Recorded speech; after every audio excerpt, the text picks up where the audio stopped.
બનાસકાંઠા જિલ્લા વિભાજનના નિર્ણયના વિરોધમાં હવે ધાનેરા બંધ જોવા મળ્યું. વાવ થરાદ તાલુકામાં સમાવાતા ધાનેરા બંધનું એલાન કરાયું છે.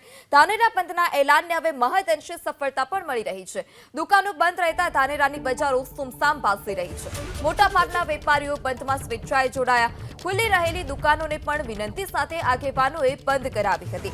તો વાવ થરાદ તાલુકામાં સમાવાતા ધાનેરા બંધનું એલાન કરવામાં આવ્યું છે. બનાસકાંઠાના વિભાજન બાદથી જ વિરોધ યથાવત જોવા મળી રહ્યો છે. અગાઉ પણ અનેક વખત રજૂઆત કરવામાં આવી હતી. કલેક્ટરને, મામલતદારને બજારો પણ અગાઉ બંધ રહી હતી. વિરોધ નોંધાવવામાં આવ્યો હતો સ્થાનિકો દ્વારા. ભાજપ કોંગ્રેસના અગ્રણીઓ પણ આજે વિરોધ છે તેમાં જોડાયા છે. ત્યારે આજે મોટાભાગના વેપારીઓ આજે બંધનું એલાન હતું તેમાં સ્વેચ્છાએ જોડાયા હતા. જે પણ વેપારીઓએ પોતાની દુકાન ખુલ્લી રાખી હતી તે તમામ વેપારીઓને સમજાવી અને દુકાન બંધ કરાવવામાં આવી.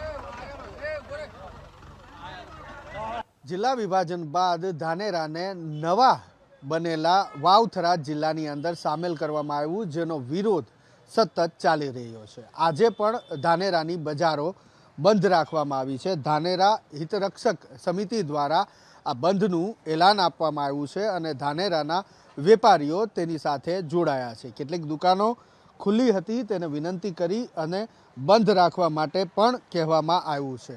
ધાનેરાની બજારો બંધ આપ દ્રશ્યની અંદર જોઈ શકો છો એ મુજબ બજાર પણ જાણે કે સુમસામ છે. કારણ એ છે કે દુકાનો બધી બંધ છે. કોમ્પ્લેક્સ હોય કે બજાર હોય, દરેકના શટર પડેલા જોવા મળી રહ્યા છે.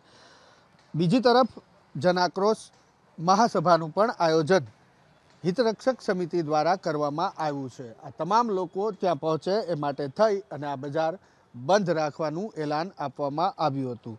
અહીંના લોકોનું કહેવું છે કે તેમને નવા જિલ્લાના વડા મથક એટલે કે જે થરાદ નક્કી કરવામાં આવ્યું છે ત્યાં પહોંચવા માટે તકલીફ પડે છે અને રૂટ તેમનો ઉલટો બને છે. તો તેમને મૂળ બનાસકાંઠા જિલ્લાની અંદર જ રાખવામાં આવે, જેથી કરી અને તેમનો જે વ્યવહાર છે એ સુદૃઢ રીતે ચાલે.